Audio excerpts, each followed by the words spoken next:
voulais vous raconter un petit peu mon aventure dans le monde de la data.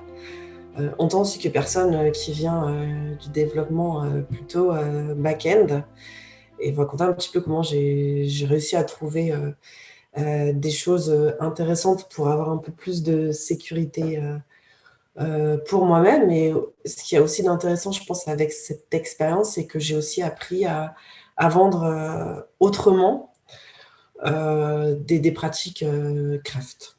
Donc je me suis dit que ça pouvait être intéressant. Du coup, donc, je m'appelle Nastasia. Vous pouvez me suivre sur Twitter à @sabi Nastasia, où je partage pas mal de petites choses. En tout cas, j'essaye. J'ai un blog du coup sur le machine learning, donc parce que voilà, je suis ingénieure machine learning, donc spécialisée dans la mise en production de modèles de machine learning, ex-back-end développeur. Et puis effectivement, j'ai auto-publié il n'y a pas très longtemps un livre sur le sujet pour un petit peu raconter toutes mes expériences vis-à-vis de ça, qui est disponible sur LinkedIn. Ok, alors j'ai travaillé sur plusieurs systèmes. Donc là, aujourd'hui, j'arrive à un moment où quand même j'en ai vu passer quelques-uns. Malgré tout, alors je ne vais pas expliquer ce que c'est que le machine learning, mais je vais quand même donner des exemples de ce qu'on peut faire avec, et en tout cas de moi, ce que j'ai pu voir. Donc, par exemple, ça peut être prédire des pannes avant qu'elles n'arrivent, détecter des anomalies dans un ensemble de données, ou alors faire des modèles plus commerciaux, comme savoir quelle offre va gagner, quel client va nous quitter, ce genre de choses, faire un petit peu finalement on dit aussi des systèmes prédictifs. Et alors du coup, moi j'aimerais vous raconter un petit peu une histoire qui m'a permis de faire deux choses, qui m'a permis d'abord de voir de nouvelles manières de faire du craft, de nouvelles manières d'aller en production, on va dire, de manière sereine, et de promouvoir des techniques aussi grâce à cette aventure. Donc la mission, c'est la suivante. Donc, on va faire du MLOps. Donc MLOps, qu'est-ce que ça veut dire? MLOps, ça veut dire mettre en production un modèle de machine learning qui est au départ expérimental. Donc, très souvent, la manière dont ça se passe, c'est qu'il y a un POC qui est réalisé. Est-ce qu'on est capable de prédire telle ou telle chose? Et si ça marche, on pérennise. Et l'idée, c'est d'automatiser tout ça et vraiment d'aller en prod. Et c'est un petit peu ma spécialité. Et dans cette mission, en fait, on va voir qu'il y a généralement deux types de personnes qui doivent collaborer pour réaliser cette chose-là. Il y a les data ingénieurs d'un côté et il y a les data scientists. Moi, je suis un petit peu entre les deux, mais je vais vous présenter justement des personnages peut-être un peu caricaturaux, mais pour vous montrer la manière dont ça peut être compliqué de communiquer ensemble et comment est-ce qu'on peut trouver des solutions pour atteindre le même but entre les data ingénieurs et data scientists. Et je vous invite à pas... Voilà, les personnages que je vais vous présenter sont caricaturaux, ils ont des aspects positifs, ils ont aussi des aspects négatifs. Je vous invite un petit peu à la bienveillance, parce que personnellement, j'ai été ces deux personnages, avec leurs aspects négatifs, et c'est plutôt comment on arrive à dépasser ça, et à avoir un système qui soit efficace et serein, dont on n'a pas peur. Alors on a Ginette. Ginette, elle est data ingénieure. Elle, ça fait longtemps, elle vient du monde du back-end, par exemple. Elle vient du monde du développement classique. Et puis, on lui dit, tu vas devoir industrialiser de la data science. Elle se dit, pas de problème, je n'ai pas le problème. Ça fait longtemps que j'ai de l'expérience en programmation. Bon, data science, c'est un programme comme un autre. Pas de problème, ça va bien se passer. Nickel. Elle ne se rend pas compte des spécificités que peut avoir le machine learning. Elle a confiance en elle. De l'autre côté, il y a Lucette. Lucette, elle est data scientist. Et elle n'a jamais rien mis en production. Ça peut paraître paradoxal, mais ça arrive assez souvent. Elle a 7 ans d'expérience et elle a travaillé sur des tonnes de modèles. Elle a des résultats sur ces modèles, mais pour une raison ou une autre, ça n'est jamais réellement parti en prod. Mais elle se dit que ça doit pas être quelque chose de si sorcier que ça, finalement, que de faire passer le modèle qu'elle a l'habitude de faire tourner sur sa machine en production. Elle voit pas le problème. Et du coup, Ginette, notre data ingénieur, et Lucette, notre data scientist, doivent ensemble pour réussir à mettre leur modèle en prod. Et du coup, Ginette arrive en mode easy peasy, l'industrialisation du machine learning. Et Lucette lui dit, bon, par contre, moi, je te préviens, on ne fait pas de test. Okay. On ne fait pas de test, on ne fait pas de versioning et on ne fait pas de monitoring. No test, no versioning, no monitoring. Et là, ça commence un peu à être le drame pour Ginette, qui dit, mais non, c'est pas possible. Enfin, tu te rends bien compte qu'on ne peut pas passer ton modèle de ta machine directement sans rien y apporter. Et puis Ginette, elle rentre et puis elle voit des choses comme ça, genre doc old copy 1.py. Elle se dit, mais non, mais c'est pas possible, ils font un vrai outil de versionning, etc. Enfin, on va mettre des vraies choses en place, enfin, pour que ce soit un peu serein. Enfin, on ne peut pas industrialiser ça. Et Lucette lui répond à juste titre, oui, mais tu sais, moi j'ai beaucoup de choses à penser. Je vous invite aussi à vous mettre à la place de Lucette, qui a des compétences qu'on voit pas toujours en tant que data, en tant que personne qui n'est pas forcément dans ce monde-là. Lucette, elle pourrait très bien répondre à Ginette, notre data ingénieur. Ouais, mais toi, si je te dis gamma distribution, bêta distribution, tu ne comprends rien. Voilà. Chacun son domaine de compétences. Et pour Lucette, le problème, c'est que tous ces tests, ce monitoring, ce versioning qu'elle ne connaît pas du tout, ça lui paraît une grosse charge de travail en plus et elle a du mal à voir l'intérêt. Donc, il va falloir réussir pour Ginette à trouver des solutions pour lui vendre tout ça et lui dire ça va t'aider pour ton travail, ça va nous aider pour l'industrialisation, ça va bien se passer. Du coup, Ginette, elle se dit, bon, ma première chose, comment est-ce que je peux vendre le versionning ? Donc, ça va être un petit peu notre premier. Elle dit, en fait, finalement, si je reprends ton doc old copy, entre parenthèses 1.py, finalement, en réalité, Lucette, tu versionnes déjà. C'est juste que tu ne le fais pas automatiquement, tu le fais manuellement.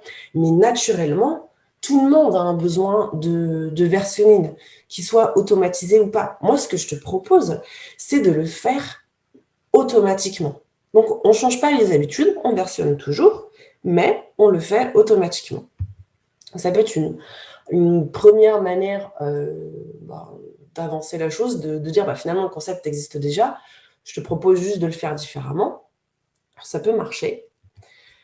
Une chose que je conseillerais, c'est de dire à la place de Ginette, on va faire simple, enfin on va essayer de faire simple, parce qu'on se rend pas forcément compte, mais finalement, moi je sais que la première fois que j'ai découvert ne serait-ce que SVN, et après Git, c'était mon expérience personnelle, c'était pas simple, hein. Et même encore Git, il y a des tonnes de choses qui sont... c'est hyper large, le versionning, ça peut être énormément de choses, ces outils-là en tout cas, et du coup, souvent des data ingénieurs qui ont envie de poser des workflows très complexes à des data scientists qui n'ont jamais versionné de leur vie. Et moi, je trouve ça hyper dommage parce que de toute manière, il n'y avait pas de versionning de base. Donc déjà, peut-être qu'on peut faire simple. Et en plus, c'est quand même dur de rentrer là-dedans.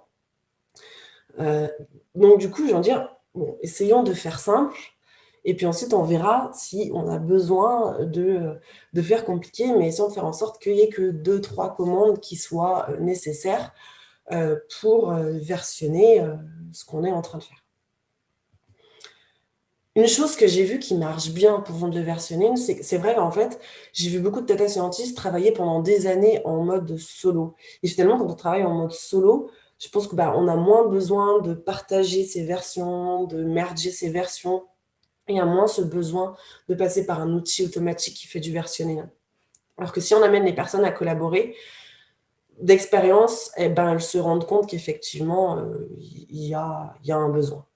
Il y a un besoin de passer à quelque chose d'un peu plus automatisé. Autre argument que je finis par utiliser, C'est l'argument de ce que je dis, bah, pas le choix. C'est-à-dire qu'on pourrait mettre en prod sans versionner, hein, sans s'appuyer sur des versions d'un outil automatique. Mais bon, la plupart des outils qu'on utilise sont quand même basés là-dessus. C'est des workflows assez classiques. Et donc, du coup, le dernier argument que j'utilise, c'est on en a besoin pour la production. Et du coup, bah, je te demande de versionner parce que j'en ai besoin pour la production. Et puis, ben, des fois, les personnes finissent par se rendre compte que, ah, en fait, c'est super cool. Bon, je ne vous dis pas que tout marche, hein, parce que j'ai encore des personnes qui versionnent, mais qui, à l'intérieur, je trouve encore les -1, -2 dans le même repo. Voilà. C'est ce que je vous vends, enfin, ce que je vous propose comme retour d'expérience, c'est pas non plus magique. En conclusion, je dirais que personnellement, ce que j'utilise, c'est présenter le concept, faire le plus simple possible. Et un truc qui m'aide beaucoup en tant que personne spécialisée dans la production, c'est d'avancer ce besoin concret d'aller en production et d'utiliser un argument finalement de pas le choix. Alors c'est peut-être un peu autoritaire et c'est pas là où j'ai envie d'aller, mais ça me permet de dire de toute manière, on n'a pas le choix, et combiné avec le fait de bah, ça va être cool, ça permet aussi des avancées. Alors, ensuite, Ginette, elle se dit comment est-ce que je peux vendre les tests? Alors, il y a plusieurs éléments. Déjà, dans un projet de machine learning, je pense que là où c'est vachement compliqué de vendre les tests, c'est que quand on arrive, le code est déjà prêt. C'est-à-dire que bien souvent, il y a un POC qui a été réalisé. Il y a tout le code, en fait. Et c'est là qu'on décide d'aller en prod ou pas. Et on pourrait se dire, mais pourquoi penser toujours en mode POC? Et le problème, alors j'ai vu des projets qui ne pensent pas en mode POC, mais c'est quand même assez rare. Et le problème, c'est qu'en fait, il y a vraiment la possibilité que ça ne marche pas. Pour de vrai, j'ai déjà eu des trucs où ben, on jette le projet.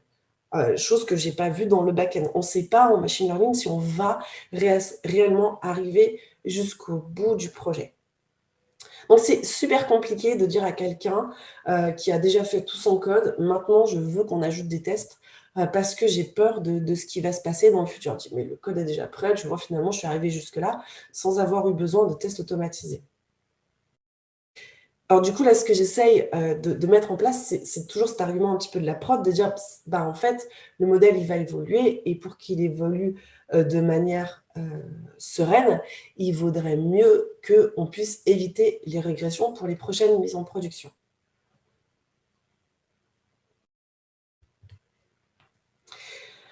Pour vendre les tests, quelque chose que j'ai trouvé qui marchait bien, c'est que j'ai du mal à vendre les tests unitaires, où vraiment on va tester des petites choses dans son code. Par contre, finalement, il y a des formes de tests que j'arrive pas mal à vendre, comme par exemple des tests très orientés machine learning, tester que quand j'entraîne, ça marche bien quand je vais faire ma prédiction ensuite. Donc, c'est un test beaucoup plus haut niveau de composants. Mais ça permet de donner l'appétence du test automatisé, faire un test de bout en bout, faire des tests de données. Mais des fois, en fait, je me rends compte que les gens ne sont pas réfractaires, enfin en tout cas dans ce domaine-là, aux tests. C'est juste les tests unitaires de données, des tests unitaires tout court, pardon, de code. C'est quelque chose qui a du mal à paraître appétissant. Je ne sais pas trop pourquoi. Donc je me suis rendu compte que finalement, aborder les tests par un autre moyen, et ben, des fois, ça marche et ça permet de donner l'appétence d'autres formes de tests et d'arriver au fait de tester plus unitairement et d'avoir un peu moins peur que son code disparaisse, que son code foute complètement le camp.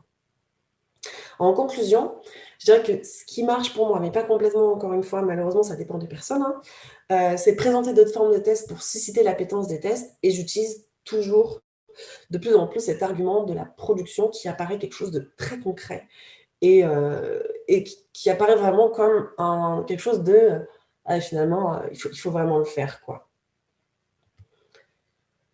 Alors, Lucette, elle a aussi des choses à faire comprendre à Ginette. On va dire que Lucette, elle a évolué, elle comprend un petit peu qu'il faut avoir quelque chose de plus serein. Elle est OK pour le versionning, elle est OK pour les tests. Je ne couvre pas tout, hein. Je vous donne quelques exemples. Et Lucette, elle dit, OK, je comprends, Ginette. Maintenant, j'ai compris ce dont tu parles. Par contre, toi aussi, il faut que tu comprennes certains trucs. Le machine learning, c'est pas un programme comme un autre, comme sans doute d'autres formes de programmes que je ne connais pas. Et par exemple, Lucette, elle se retrouve dans une situation où Ginette, bah, elle est très, très orientée code. Et elle ne se rend pas compte que dans un projet de machine learning, les données sont au moins aussi importantes que le code, si ce n'est plus. Donc là, elle se retrouve à devoir se dire comment est-ce que je fais pour faire comprendre à Ginette que les données sont vraiment très importantes et il faut que je lui... Alors comment est-ce que Lisette, elle peut faire? Répéter. Je pense que c'est un truc qui marche assez souvent, c'est répéter. La data détient la vérité. La data détient la vérité. La data détient la vérité, etc., etc. Répéter. Et des fois, je pense que c'est un petit peu trop d'expérience, mais des fois, on répète des choses et on peut être un peu frustré parce que quelques mois plus tard, la personne dit « Ah, au fait, la data détient la vérité », mais elle ne se rappelle plus d'où elle l'a appris. C'est un peu frustrant, je trouve, pour l'ego, mais en même temps, au moins on avance. Au moins on avance. Après, il ne faut pas être le gros relou. Il y a des manières de répéter les concepts, d'expliquer, etc.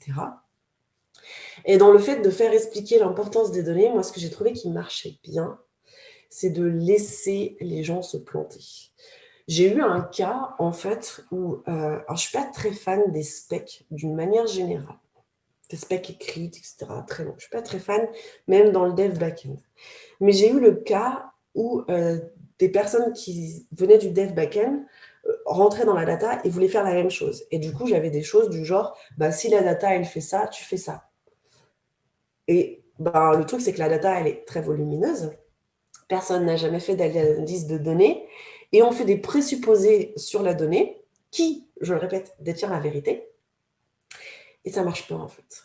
Et ça ne marche pas. Et au final, je le répétais, je disais, mais en fait, ça n'a pas marché. Est-ce que tu es sûr d'avoir fait une analyse de données? Tu es sûr que la donnée, elle va toujours se comporter comme ça? C'est pas comme un utilisateur qui clique quelque part. C'est différent. La donnée, tu ne la choisis pas. Tu l'as subie. Donc, il n'est pas sûr qu'elle va réagir comme ça et qu'on va réellement pouvoir faire ce que tu veux faire. Le programme est complètement drivé par les données qui nous arrivent. Et j'avais beau le répéter, ça ne marchait pas forcément. Et finalement, des fois, j'acceptais, je disais, ok, je vais développer ça. Et puis, je faisais quand même une analyse de données, je disais, finalement, tu vois, regarde, A plus B, et ça fait passer. Je dis n'importe quoi, mais ça ne marchait pas. Et au bout d'un moment, les gens se disaient, ah, ok, effectivement, je commence à comprendre que la data détient la vérité.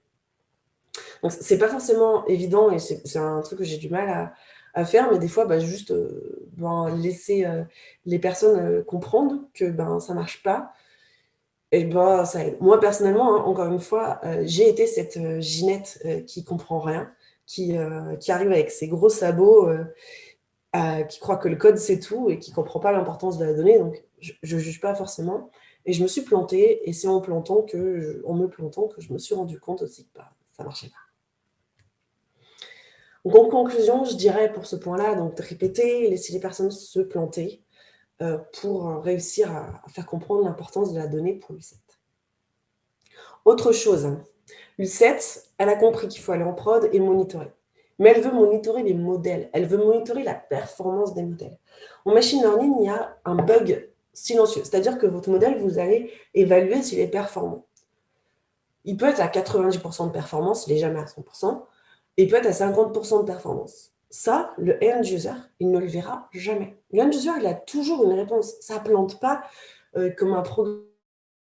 Mais si la perf, elle n'est pas là, on lui donne quelque chose de complètement bidon. Et ça, Ginette, elle a du mal à l'entendre. Elle ne comprend pas du tout. Et ce qu'il y a d'intéressant, c'est que au départ, pour Lucette, les tests, le monitoring d'applications, etc., ça paraissait une surcharge. Et pour Ginette, ça paraît aussi une surcharge de monitorer ces modèles. Tu sais, c'est bon, on voit quelque chose au end user, ça marche. Non, si on voit n'importe quoi, finalement, c'est un bug. C'est juste qu'il est silencieux. Donc, il va falloir faire vendre ça. Donc là, peut-être pareil, répéter. Le modèle et le programme, etc.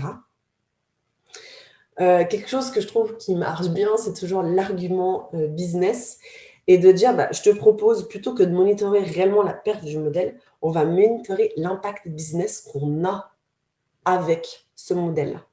Et prendre ce parti pris, bah, ça permet, bah, effectivement de se rendre compte déjà de l'impact business qui est, heu, pas mal, qui est déjà notre finalité. Bon, après si vous avez la chance de travailler dans des ONG, c'est une autre forme d'impact, mais d'évaluer en tout cas à l'impact et voilà, de se rendre compte, ben, de réellement, ben, ce que notre modèle est réellement capable de faire ou pas. En conclusion, je dirais que moi, ce qui m'aide là-dedans, c'est le fait de répéter, montrer l'impact et finalement toujours cette idée de prod. Je vais le répéter tout du long, mais finalement, le fait d'avoir cette positionnement de spécialiste de la production, ça m'aide à vendre, des techniques qu'on va estampiller, craft, beaucoup plus facilement en fait, finalement, que d'autres, formes de parti pris et j'ai même plus besoin, de dire, des trucs, qui des fois sont difficiles à entendre, genre: «On va faire des tests parce que c'est propre». Non, on va faire des tests parce que c'est mieux pour la prod. Ça passe tout de suite beaucoup mieux. Voilà, enfin, en tout cas, c'est mon expérience et dans mon cas, ça marche assez bien. Alors, autre guerre, pour voir comment est-ce qu'on peut aussi réconcilier, différents points de vue, c'est un outil qu'on va appeler le notebook. Alors le notebook, ça veut me dire cahier, hein, en anglais. Hem, Moi, j'aurais tendance à le, comparer à notre ancien Dreamweaver. C'est-à-dire que ça va être super pour, commencer à poker, pour commencer à faire de la data exploration, faire des choses comme ça. Et par contre, ça devient assez difficile à maintenir en production. Et du coup, là, c'est un peu la guerre parce que, Ginette qui, comprend pas, encore tout à fait les besoins de Lucette se dit: «Mais moi, les notebooks, c'est immaintenable, j'en veux pas». Vraiment, je c'est en fait, les notebooks, c'est pas vous êtes pas dans un vrai IDE, vous pouvez pas avoir de la vraie autocomplétion, vous pouvez pas cliquer sur certains éléments, vous pouvez pas tester classiquement, vous pouvez pas versionner classiquement. Alors, on peut faire tout ça, mais il faut à chaque fois bricoler. Il faut à chaque fois bricoler pour y arriver.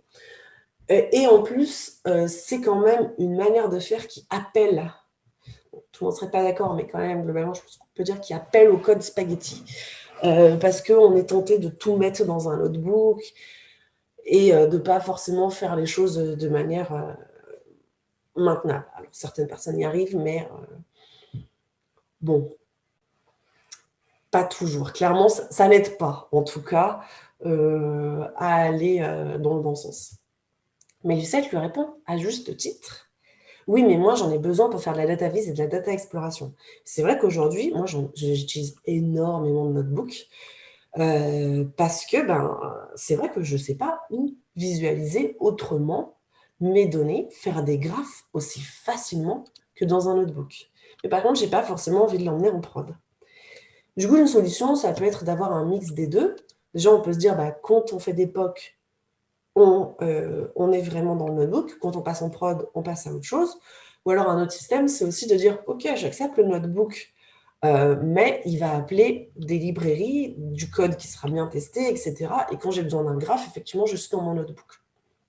Bref, tout ça pour dire que des fois, on a des personnes différentes qui voient un outil différent, une manière de faire différente, et qu'on peut essayer de trouver des manières d'avancer ensemble.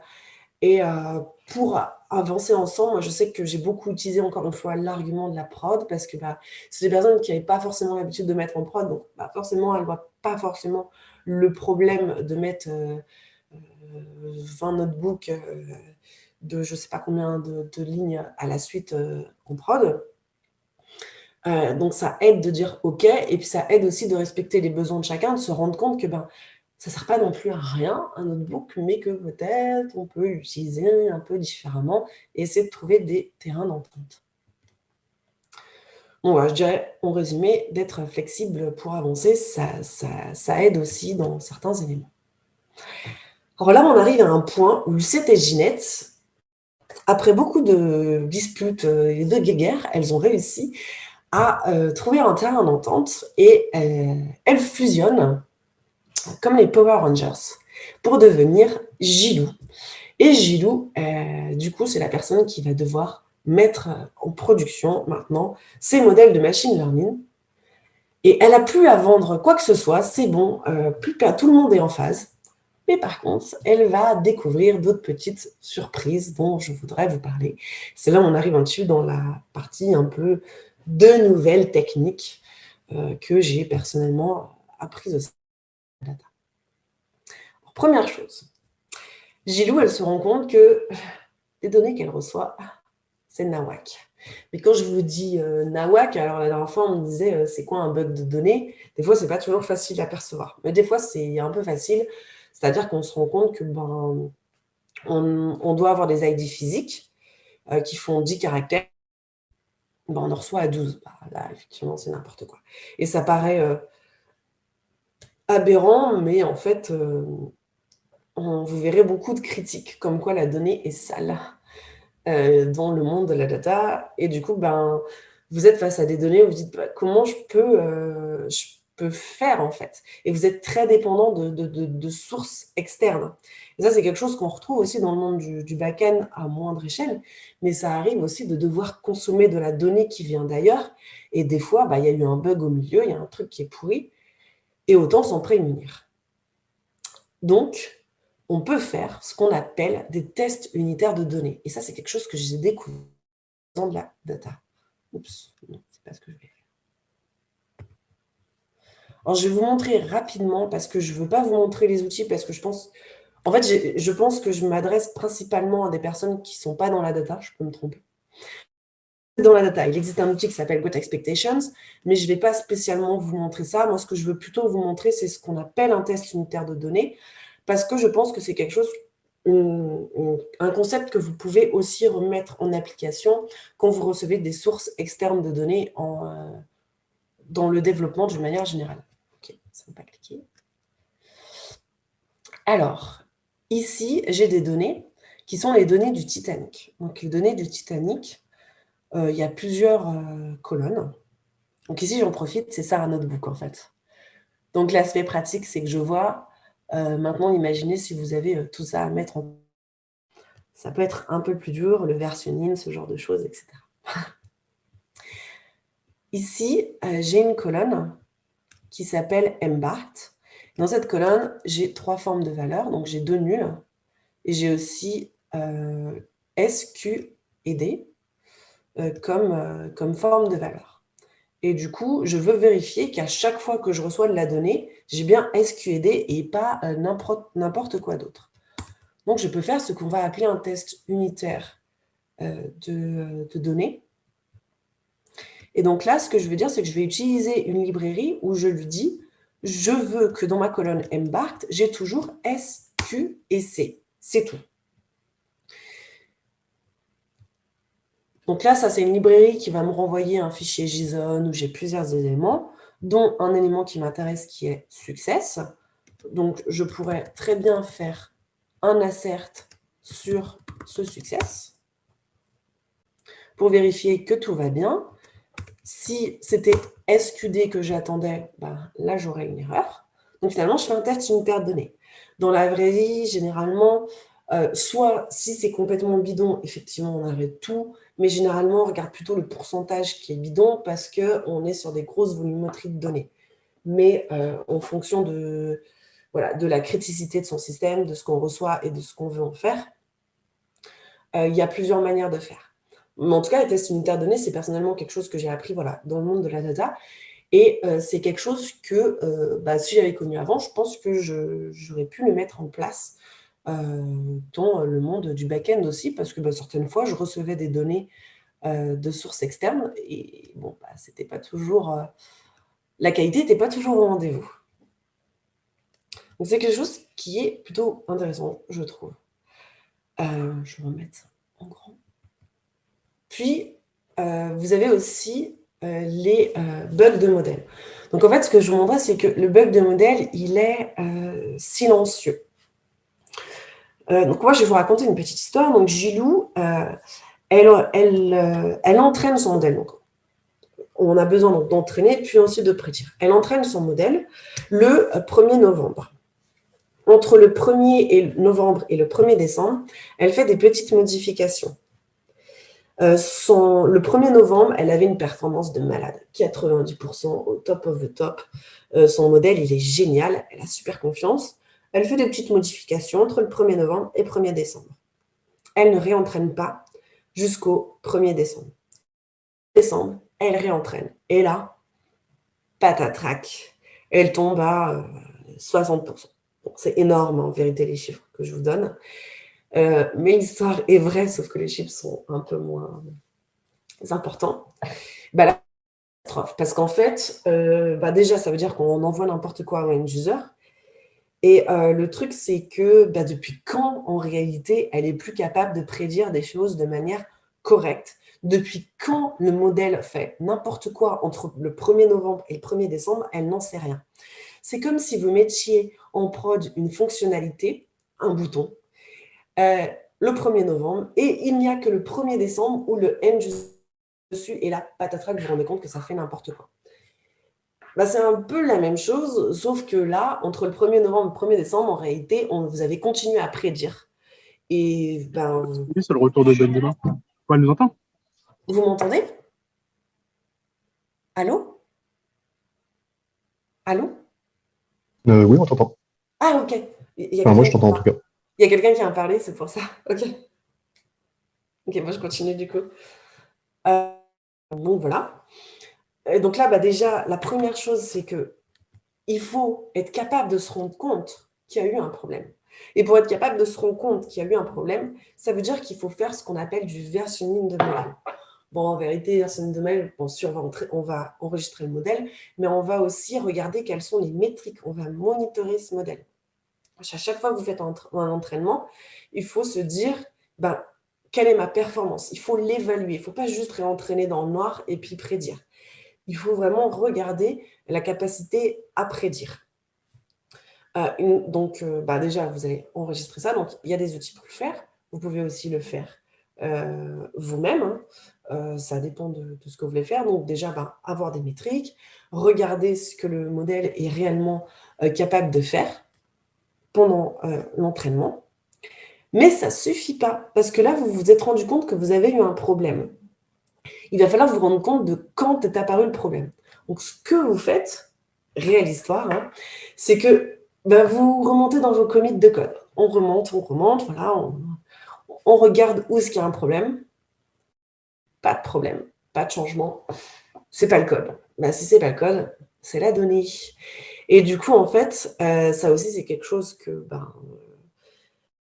un concept essentiel pour moi depuis que je fais du machine learning, c'est le fait de versionner ces données. C'est-à-dire qu'il faut aussi pouvoir remonter dans le temps de ces données. Donc là, je vais vous montrer pareil, qu'est-ce que ça veut dire. Même si, encore une fois, je présente un outil qui s'appelle Dataleg, mais mon but n'est pas du tout de vous montrer cet outil-là. C'est plutôt le principe, et après, qu'est-ce qu'on peut en faire dans le monde du développement d'une manière générale.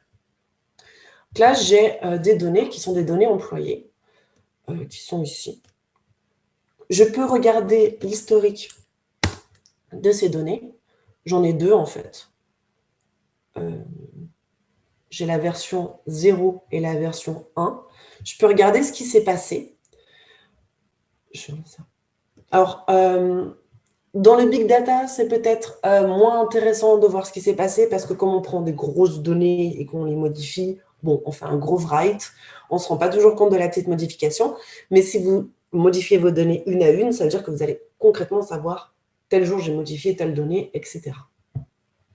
Vous pouvez, grâce à ce système-là, remonter dans les données. Donc là, je peux aller chercher la première version et je vous propose de regarder en comparaison juste la dernière version.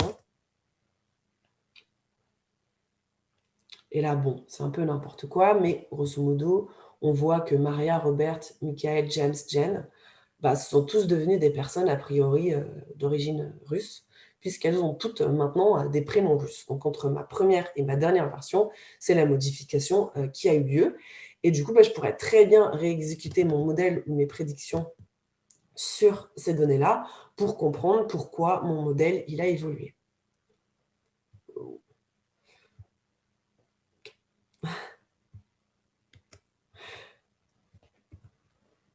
Ce concept de versionning des données, il peut paraître ne toucher que la data, mais en fait, je ne pense pas qu'il soit que dédié aux données, parce que finalement, c'est aussi ce qu'on retrouve avec le concept d'event sourcing, où on enregistre les événements et on reconstruit des états.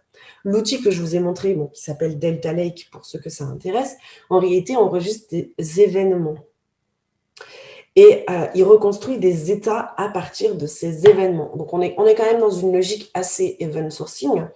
Et pour avoir déjà fait, donc effectivement, du versionning de données, si je veux dire du versionning de données avec ce concept d'event sourcing dans le monde du back-end, c'est quelque chose qui aide pas mal au debug. C'est primordial dans le monde du machine learning, mais ça peut aussi être intéressant dans le monde du back-end où on veut se dire, mais je ne comprends pas pourquoi et ça. Et moi, je sais que j'avais un cas d'event sourcing où vraiment j'avais les états et à côté mes événements. Et très, très souvent, je remontais dans mes événements pour me dire « Ah, ok, il m'a calculé ça à ce moment-là parce que l'événement, c'était ça. Ah, mais en fait, c'est n'importe quoi. » Enfin, ça me permettait de débugger plus facilement. Donc, concept que je trouve plutôt intéressant. Et je ne sais pas si on en parle assez. En tout cas, je me dis que c'est sympa d'en parler. Et du coup, dernière chose, vous remarquez qu'entre le 1er novembre et le 1er décembre, on n'a pas réentraîné. C'est dommage, on est complètement libre de réentraîner. Ce n'est pas comme un end-user qui va actionner la fonctionnalité ou pas. Donc, c'est dommage. Autant réentraîner. On peut le faire, donc pourquoi ne pas le faire? Et donc, à partir de ce moment-là, comme je vous disais, en réalité, c'est un peu une vraie histoire, ce que je vous raconte là, qui est arrivé. Donc, on réentraîne à chaque déploiement. À chaque déploiement, on réentraîne, ce qui nous permet vraiment d'être sûr que tout se passe bien. Et si ça ne se passe pas bien, au moins, on le sait dès le réentraînement. Il n'y a pas de ah non, mais j'ai fait quelques modifs, mais je ne pense pas que ça a touché le modèle. Et en vérité, on peut aller encore plus loin parce qu'il y a eu des cas où on réentraînait, on prédisait pour vérifier que l'entraînement collait avec la prédiction. Bref, vous pouvez aller beaucoup plus loin. Mais en tout cas, réentraîner à chaque fois, ça veut aussi dire tester que tout se passe bien. Et c'est un test de bout en bout. Alors certes, c'est long. On ne va pas se mentir, quand vous déployez, ça veut dire que dans certains cas, nous, on était parti pour 1 heure. Ok, très bien. Mais au moins, on est plus serein dans notre cas. Et finalement, on s'est rendu compte que c'est quand même quelque chose que beaucoup de gens font en réalité, de réentraîner systématiquement à chaque fois qu'il y a un déploiement.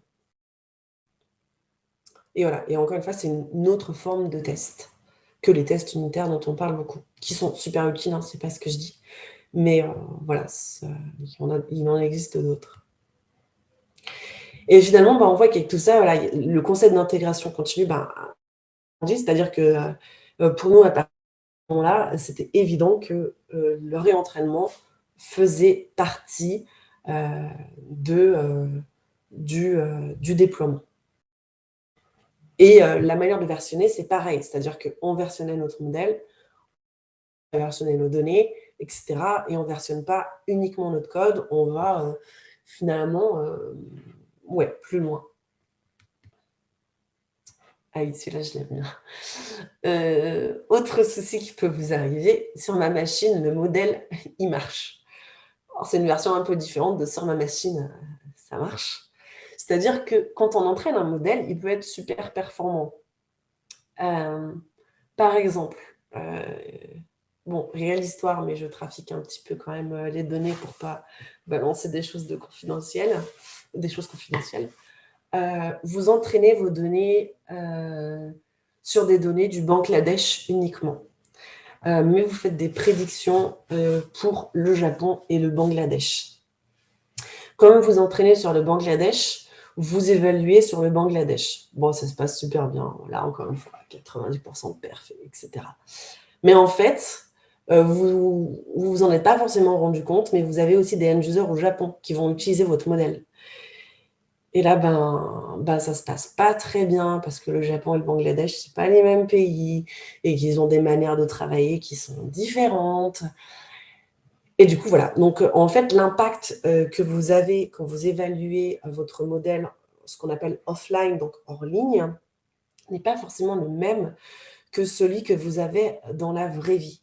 Et donc, du coup, la leçon d'un truc comme ça, c'est que c'est la vraie vie qui compte. C'est un petit peu mon obsession avec mon blog qui s'appelle In Real Life, ou le bouquin que j'ai écrit, mais c'est vrai que c'est la vraie vie qui compte. Et typiquement, dans un cas comme celui-là, votre modèle, il est peut-être super performant quand vous l'entraînez chez vous, mais en fait, vous ne l'évaluez pas sur la bonne chose. Donc, en fait, ce qui est intéressant, c'est aussi de voir quel est le vrai impact sur la vraie vie. Là, je vous donne un cas réel que j'ai connu, même si je trafique un petit peu. Mais vous avez aussi les moteurs de recommandation qu'on connaît, qui sont du machine learning. Mais typiquement, savoir si votre recommandation va marcher pour de vrai ou pas, tant que vous n'avez pas mesuré l'impact sur la vraie vie, vous ne le savez pas. Et je pense que c'est vrai pour tout un tas de trucs dans nos métiers d'une manière générale. Ça peut être de la perf technique. Est-ce qu'on est réellement performant techniquement c'est pas la même chose quand vous avez 10 utilisateurs qui testent que 1 million d'utilisateurs. C'est pareil pour toute fonctionnalité. Est-ce qu'elle a un impact dans la vie ou est-ce qu'elle avait que l'impact que le PO pensait qu'elle aurait? Donc ça, pour moi, c'est une vraie leçon et quelque chose qui m'apparaît important de mesurer ce qui se passe dans la vraie vie. Alors voilà, on arrive au terme de notre mission. Je ne vous ai pas tout montré, mais j'essaie de vous montrer quelques éléments qui pourraient vous servir. On peut se dire, waouh, super, tout est au mieux dans le meilleur des mondes possibles. Gilou, elle est super contente. Bon, j'ai un petit peu intitulé ça du cafouillage au bricolage parce que je dirais que c'est mieux qu'avant. J'ai appris beaucoup. Je pense qu'on apprend tous beaucoup dans le monde de la data science d'une manière générale et ça nous permet d'ouvrir nos horizons. C'est super chouette. Mais il y a quelque chose d'un peu frustrant dans le sens où c'est relativement neuf et des fois tout le monde ne sait pas, on ne sait pas toujours quoi faire. L'exemple pour moi, par exemple, le plus flagrant, c'est comment monitorer ces données, comment savoir si nos données n'évoluent pas trop d'un entraînement à un autre. Et bien ça, c'est officiellement un champ de la recherche qui est ouvert. Donc c'est un peu normal. Vous faites un petit peu des fois comme vous pouvez avec ce que vous avez en main. Et c'est normal de continuer à progresser, je pense, surtout dans ce domaine-là. Mais ça vaut le coup d'essayer de trouver des solutions. Alors pour résumer, je dirais comment vendre des techniques craft, estampillé craft, et bien entendu. Donc moi, j'utilisais beaucoup l'aspect business avant. Aujourd'hui, comme je disais, ma position de spécialiste, de personne qui va en production, c'est top. Honnêtement, je trouve que ça marche super bien de dire j'en ai besoin pour le déploiement, j'en ai besoin pour la production. C'est quelque chose qui est assez bien compris, de prendre ce point de vue-là, en fait. Non, voilà, répéter. Je trouve que ce qui marche bien aussi, c'est montrer d'autres manières de réaliser un concept qui va peut-être plus toucher les personnes. Parfois aussi accepter que ça prend du temps. Et voilà, c'est pas un monde parfait. Moi, j'ai encore des personnes autour de moi qui font, par exemple, du versioning, mais qui ont encore du mal à comprendre l'intérêt.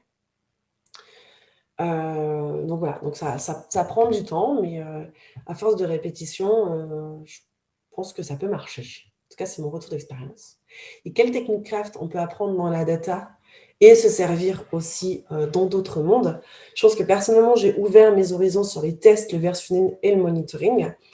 Et que d'une manière générale, c'est aussi quelque chose qui peut marcher dans le dev back-end parce que à moindre échelle, on est aussi parfois dépendant de sources externes, on a des données, on a parfois besoin de versionning différents.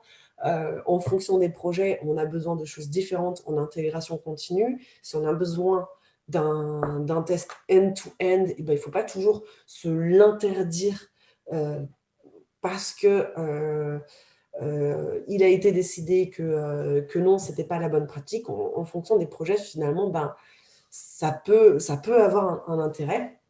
Même si je pense qu'il ne faut pas oublier je ne détruis pas les tests unitaires, pas du tout, c'est pas du tout mon propos. Mais je dis qu'il y a peut-être d'autres manières de tester qui aussi peuvent servir à un projet et auquel en tout cas on pense peut-être pas toujours. En tout cas moi, auquel je ne pensais pas toujours. Je vous remercie. Je pense qu'on a un petit peu le temps pour quelques questions. Oui, merci Nastasia. Je prends le relais parce que Laurent, je crois, a un problème technique. Comme il avait dit, ils font des travaux vers chez lui.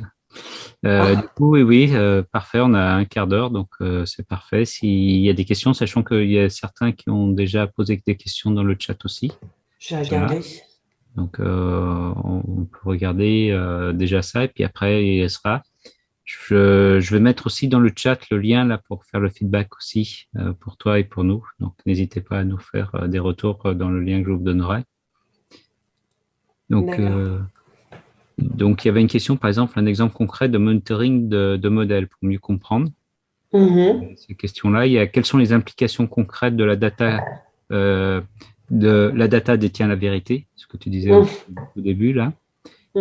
Et puis je crois qu'il y avait aussi une question sur la justesse, en fait sur la performance. Est-ce que tu as parlé souvent de performance en data, ça doit être juste la justesse des données plus que la perf en temps, je pense. Oui. Enfin, voilà. Oui. Alors, je vais essayer de reprendre. Alors, le monitoring de données, ce que j'entends par le monitoring de données, premièrement, c'était juste, généralement, ce qu'on va faire, c'est qu'on va couper les données. On va entraîner sur une première partie ces données et on va regarder la capacité à prédire sur une autre donnée. Par exemple, pour de vrai, vous voulez savoir si les tests PCR, à combien ils sont efficaces. Vous allez couper en deux. Je suis en train de m'embarquer dans un truc qui je crois bien, mais il ne va pas être bien en fait. Je vais prendre un autre exemple, un exemple que je connais mieux. Je sais. Vous voulez savoir quelle entreprise, quel client va vous quitter. Vous coupez en deux vos données. Sur les premières données, vous allez faire votre entraînement. Vous allez essayer d'extraire les patterns qui font que les clients vont vous quitter. Peut-être que c'est parce qu'ils ont une baisse de chiffres financiers, je dis n'importe quoi. Peu importe, ça, c'est le modèle qui va trouver ça presque tout seul. Vous entraînez. Une fois que vous avez entraîné, vous allez utiliser ce modèle sur les données que vous avez laissées de côté, donc des données que le modèle n'a jamais vues. Et vous allez dire, maintenant, qu'est-ce que tu es capable de prédire? Et vous avez la réponse de si vos clients vous ont quitté ou pas. Là, c'est important d'avoir la réponse. Et du coup, une fois que vous regardez la prédiction, donc ça va vous donner 1, 0, j'ai quitté, j'ai pas quitté, et vous regardez avec la réalité. Est-ce que ça a quitté? Pas quitté. Et là, du coup, vous allez dire combien de pourcentage de vérité j'ai? Est-ce que je suis juste? À combien de pourcents je suis juste? J'espère que ça répond. Puis après, il y a plusieurs métriques, mais grosso modo, c'est l'idée. Okay. Du coup, je te rappelle les deux, puis il y en a d'autres qui sont arrivés. Donc, quelles sont les implications concrètes de la data détient la vérité? Par exemple, je vais essayer de prendre un exemple sans, comme je disais, balancer des choses confidentielles, mais j'ai eu un projet où on voulait prédire quelque chose.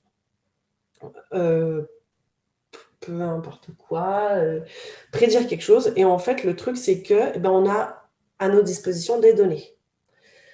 Et on regarde ces données, on regarde si on est capable de prédire avec ces données. Et il s'est trouvé que dans ce cas-là, notre projet a été capote, on n'y arrivait pas. On n'arrivait pas à prédire ce qu'on voulait. Donc, on a un résultat qu'on veut obtenir et on a des données. Mais les données, peut-être qu'elles ne vont pas nous permettre d'y arriver. Donc, elles drivent vraiment le programme. Dans le sens où, d'habitude, en développement back-end, quand vous voulez faire quelque chose, vous allez dire si ça, si ça, si ça. Là, vous regardez les données et vous dites, est-ce que les données, je peux réussir à en extraire un modèle statistique qui me permet de prédire ça? Et c'est là où la data détient la vérité. C'est que peut-être elle détient ce que vous voulez, peut-être elle ne le détient pas. Et moi, j'avais un petit peu des personnes qui me disaient, je veux tel résultat parce que la donnée, elle va être comme ci, comme ça. Et en fait, quand on regarde la donnée, non, on ne sait pas. on ne sait pas ce qu'il y a à l'intérieur tant qu'on ne l'a pas étudié, en fait. L'exemple, alors là, je vais reprendre le coronavirus.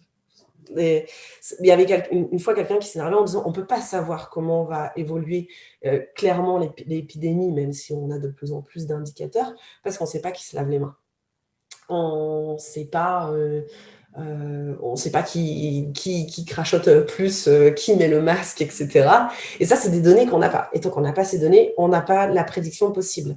Donc, on n'a que les données qu'on a. Et il ne faut pas présupposer des choses de ces données. Il y a des gens qui se lavent plus les mains que d'autres, mais ça, c'est quelque chose qui n'est pas forcément dans la donnée qu'on a. J'espère que c'est clair. Je ne sais pas trop. Je ne sais pas, Maria pourra revenir après. Faut pas hésiter. Voilà, ou dans le chat. La question qu'il y avait après, c'est un exemple concret de monitoring de modèle pour mieux comprendre en fait ce que c'est. Ok, très bien. Alors je disais, il y avait comme